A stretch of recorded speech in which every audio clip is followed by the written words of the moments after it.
अनिल कुमार फिर से अपने YouTube channel Anil arts classes Sitamarhi में आप लोगों का हार्दिक स्वागत करता हूं। आज का जो मेरा टॉपिक है वो आपको एक प्रमुख व्यक्तित्व से है और इस प्रमुख व्यक्तित्व में हम लोग जयप्रकाश नारायण जी के जीवन से संबंधित बातें, उनके द्वारा जो स्वतंत्रता आंदोलन में दिए गए जो योगदान है उनके बारे में चर्चा करेंगे। इसके अलावा 1970 के दशक में उन्होंने जो राजनीतिक परिवर्तन के लिए जो संघर्ष किया, इन सारे चीज़ों के बारे में हम चर्चा करेंगे। तो आइए दोस्तों शुरू करते हैं। तो सबसे पहले जयप्रकाश नारायण जी का जो है वह जन्म जो हुआ था वह कब हुआ था। तो देखिए, जयप्रकाश नारायण जी का जो जन्म हुआ था वह आपको 11 अक्टूबर 1902 को हुआ था। ठीक है, तो यहाँ से ये चीज़ आपको याद रखना है कि जयप्रकाश नारायण जी का जन्म कब हुआ था, 11 अक्टूबर 1902 को। कहाँ हुआ था, तो सिताब दियारा में। तो ये जो सिताब दियारा है ये आपको उत्तर प्रदेश और बिहार की सीमा पर स्थित जो दो जिला है, बालिया और आपको सारण, इन दोनों जिलों के बीच में यह जगह है। ठीक है, यहीं पर इनका जन्म हुआ था 11 अक्टूबर 1902 को। इनकी मृत्यु जो हुई थी वो आपको 8 अक्टूबर 1979 को हुआ था, जसलोक अस्पताल मुंबई में। तो कभी कभी क्वेश्चन पूछ लिया जाता है कि जयप्रकाश नारायण जी की मृत्यु कब हुई थी, तो 8 अक्टूबर 1979 को जसलोक अस्पताल मुंबई में। अब हम बात करते हैं इनके शिक्षा के बारे में। ठीक है, तो इनकी जो शिक्षा हुई थी, ठीक है, वो आपको प्रारंभिक शिक्षा जो था वो आपको पटना में, इसके अलावा आपको क्या हुआ था कि इनके जो स्थानीय स्तर पे जो गांव था वहाँ पर हुआ था। लेकिन 1922 में ये उस शिक्षा की प्राप्ति के लिए अमेरिका चले गए, जहाँ उन्होंने 1922 से लेकर 29 के बीच में क्या किए थे कि जो कैलिफोर्निया विश्वविद्यालय है बर्कली, इसके अलावा विस्कॉन्सिन विश्वविद्यालय, तो इन दोनों विश्वविद्यालय से इन्होंने क्या किया कि समाजशास्त्र का अध्ययन किया। तो वहाँ पर क्या था कि पढ़ाई का खर्च जो था काफ़ी महंगा था। तो इस परिस्थिति की वजह से उन्हें क्या हुआ था कि कभी खेतों में, तो कभी कंपनियों में, तो कभी संस्था में भी काम करना पड़ा था। ठीक है, लेकिन वे मार्क्स के समाजवाद से क्या हुए थे कि काफ़ी ज़्यादा प्रभावित हुए थे। तो यहाँ से आपसे एक प्रश्न पूछा जा सकता है कि जयप्रकाश नारायण जी जो थे उस शिक्षा की प्राप्ति के लिए अमेरिका कब गए थे, 1922 में गए थे। ठीक है, और 1922 से लेकर 1929 के बीच में अमेरिका के जो यूनिवर्सिटी थी कैलिफोर्निया यूनिवर्सिटी, इसके अलावा आपको विस्कॉन्सिन विश्वविद्यालय, यहाँ पर उन्होंने क्या किया था कि समाजशास्त्र का अध्ययन किया और ये आपको कार्ल मार्क्स के जो समाजवाद था उससे काफ़ी ज़्यादा क्या थे, प्रभावित थे। ठीक है, तो वहाँ से उन्होंने MA किया। MA के बाद उनका इरादा था आपको PhD करने का, लेकिन माँ की बीमारी के चलते उन्होंने PhD करने का जो अपना सपना था उसको अधूरा छोड़कर भारत वापस आ गए। तो इस क्रम में क्या हुआ था कि पहले ही क्या हुआ था कि बिहार के जो प्रसिद्ध गांधीवादी नेता थे बृज किशोर प्रसाद की पुत्री, उनसे इनका क्या हुआ था कि विवाह हुआ था। तो बृज किशोर प्रसाद जो कि गांधीवादी नेता थे और इनके पुत्री का नाम जो था प्रभावती। ठीक है, तो इन्हीं के साथ इनका विवाह जो हुआ था अक्टूबर 1920 में हुआ था। तो विवाह के उपरांत ये उस शिक्षा की प्राप्ति के लिए कहाँ गए थे, अमेरिका गए थे। ठीक है, और असहयोग आंदोलन के दौरान इन्होंने अपना पढ़ाई भी जो था वो भी छोड़ दिए थे। ठीक है, तो विवाह के बाद ये जो प्रभावती थी ये आपको कस्तूरबा गांधी के साथ गांधी आश्रम में रही। इसके अलावा ये जो थे आपको जयप्रकाश नारायण जी, वे आपको डॉक्टर राजेंद्र प्रसाद और आपको सुप्रसिद्ध गांधीवादी नेता डॉक्टर अनुग्रह नारायण सिन्हा, इनके द्वारा जो स्थापित विद्यापीठ था बिहार विद्यापीठ, उसमें जयप्रकाश नारायण जी शामिल हो गए। तो देखिए, अनुग्रह नारायण सिंह, इनके बारे में थोड़ा सा जान लीजिए। यह बिहार के क्या थे कि पहले उप मुख्यमंत्री और आपको वित्त मंत्री थे। ठीक है, इसके अलावा डॉक्टर राजेंद्र प्रसाद जी जो कि संविधान सभा के क्या थे कि अस्थायी अध्यक्ष थे। इसके अलावा ये हमारे देश के प्रथम राष्ट्रपति भी बने थे। ठीक है, तो इन्हीं दोनों आदमी के द्वारा स्थापित जो बिहार विद्यापीठ था उसमें जयप्रकाश नारायण जी भी शामिल हो गए।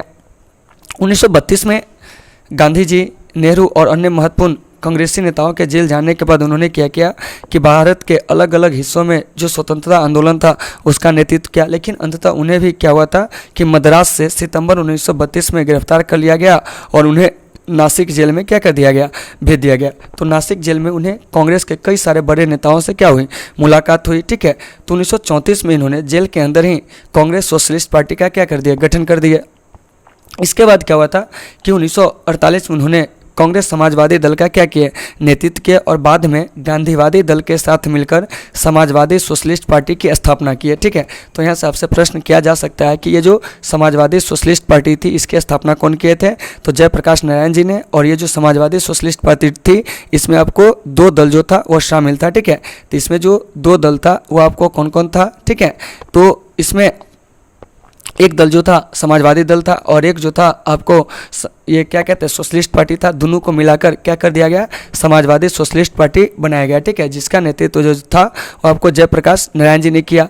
फिर इसके बाद क्या हुआ कि इनका जो राह था वो आगे बढ़ा। तो अप्रैल 1954 में क्या हुआ था कि गया में उन्होंने क्या किया कि विनोबा भावे के जो सर्वोदय आंदोलन था उस सर्वोदय आंदोलन से क्या कर गए, जुड़ गए। तो कभी कभी प्रश्न आपसे पूछा जाएगा कि ये जो जयप्रकाश नारायण जी है सर्वोदय आंदोलन से कब जुड़े थे, तो 1954 में जुड़े थे। सर्वोदय आंदोलन किसके द्वारा शुरू किया गया था, विनोबा भावे के द्वारा। तो जब भी विनोबा भावे का नाम याद आए तो आप जानिएगा कि इन्होंने भूदान आंदोलन और सर्वोदय आंदोलन को क्या किए थे, शुरू किए हुए थे, ठीक है।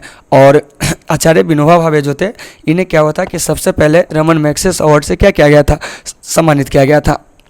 लेकिन बाद में इन्होंने क्या हुआ कि 1957 का जो वर्ष था उस वर्ष में इन्होंने क्या कर दिया कि राजनीति को त्याग दिए और लोक नीति के पक्ष में क्या हुआ कि रहने का निर्णय लिए, ठीक है। तो कभी कभी क्वेश्चन ये भी पूछ दिया जाएगा कि जयप्रकाश नारायण जी राजनीति से संन्यास कब लिए थे, तो 1957 में संन्यास लिए थे।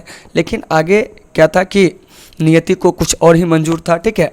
तो 1970 के दशक में इंदिरा गांधी जो थी आपको काफ़ी एक बहुत बड़ी तनाशाह शासिका के रूप में उभरी और संविधान में कई सारे जो थे वो आपको असंवैधानिक संशोधन किए, ठीक है। तो इसके विरुद्ध में क्या हुआ था कि 5 जून 1974 को पटना के गांधी मैदान में इन्होंने संपूर्ण क्रांति का ऐतिहासिक भाषण दिए, अर्थात संपूर्ण देश की व्यवस्था को क्या करना था, बदलना था, जिसमें जो मुख्य रूप से शामिल था महंगाई था, बेरोजगारी था, भ्रष्टाचार था, ठीक है। तो इन सारे चीज़ों को क्या हुआ कि मुद्दा का आधार बनाया गया।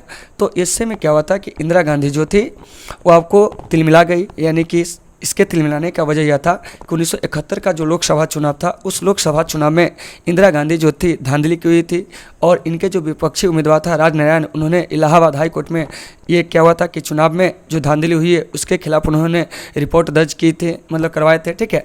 तब जाकर क्या हुआ था कि इलाहाबाद उच्च न्यायालय ने 1974 में इनके चुनाव को क्या कर दिया था, यानी कि 75 में, ठीक है, इनके चुनाव को असंवैधानिक करार दे दिया, इंदिरा गांधी के चुनाव को। तो इंदिरा गांधी ने इसके बाद क्या हुआ कि आपको देश में आपातकाल क्या कर दी, लागू कर दी 25 जून 1975 को, और जो भी विपक्षी नेता था उसको जेल में डाल दिया। तो आपसे यहाँ से एक प्रश्न किया जा सकता है कि ये जो आपातकाल है, ठीक है, ये आपको किन परिस्थितियों में लगाया जा सकता है। तो आपातकाल जो लगते हैं वो आपको युद्ध या बाह्य आक्रमण, इसके अलावा जो सशस्त्र विद्रोह अगर देश में हो जाए तो ऐसे परिस्थिति में आपातकाल लगाया जा सकता है। गांधी जो थी जब इसका चुनाव जो था अवैध करार दिया गया, इससे यह तिलमिला गई और क्या किया कि संपूर्ण देश में आपातकाल लागू कर दिया। तो ये जो 1975 का आपातकाल था यह आपको 18 महीनों तक लागू रहा। तो हमारे देश में जो आपातकाल है वो आपको युद्ध या बाह्य आक्रमण या सशस्त्र विद्रोह के कारण क्या किया जाते हैं, लगाए जाते हैं। तो अब तक हमारे भारत में 3 बार आपातकाल लागू हो चुके हैं। 1962 में भारत चीन युद्ध के समय, 1971 में भारत पाकिस्तान युद्ध के समय, 1975 में आंतरिक गड़बड़ी या सशस्त्र विद्रोह के कारण क्या होता है कि इंदिरा गांधी के द्वारा आपातकाल जो था देश को थोपा गया था और जो भी विपक्षी नेता था उसको जेल में बंद कर दिया गया था। इसके बाद यह आपातकाल 18 महीनों तक रहा। 18 महीना के बाद फिर 1977 में चुनाव हुआ, ठीक है। तो 1977 में जब चुनाव हुआ तो जनता पार्टी को क्या हुआ, बहुमत मिला और इंदिरा गांधी जो थी चुनाव हार गई। यहाँ तक उनके बेटे संजय गांधी भी जो थे वह भी आपको चुनाव हार गया। तो ऐसे में क्या हुआ कि केंद्र में जो पहली गैर कांग्रेसी सरकार बनी मोरारजी देसाई के नेतृत्व में, वह जनता पार्टी की बनी 1977 में, ठीक है। तो इस जनता पार्टी की सरकार को बनाने में जो अहम रोल था वह कहीं ना कहीं जो था वो आपको जेपी जी को था, यानी कि लोकनायक जयप्रकाश नारायण जी को था। 1965 में इन्हें क्या हुआ था कि समाज सेवा के क्षेत्र में क्या हुआ था कि आपको रमन मैग्सेसे अवार्ड से सम्मानित किया गया था। और रमन मैग्सेसे अवार्ड जो है यह इसे एशिया का नोबेल पुरस्कार भी कहा जाता है, ठीक है।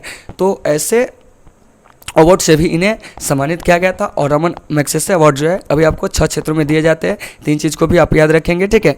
1999 में इन्हें मरणोपरांत भारत सरकार का जो सर्वोच्च नागरिक पुरस्कार है भारत रत्न, इससे भी इन्हें सम्मानित किया गया था। तो दोस्तों मुझे उम्मीद है कि जेपी जी का व्यक्तित्व जो है आपको अच्छा लगा होगा और आपको इस टॉपिक में कहीं से कोई समस्या होती है तो आप हमें कमेंट करके बताएं, हम आपकी समस्या का हर संभव समाधान करने का प्रयास करेंगे। तो दोस्तों आज की इस क्लास को हम यहीं पे विराम देते हैं, फिर मिलते हैं आपसे अगले क्लास में। जब तक के लिए आपसे शुभ विदा, take care all of you.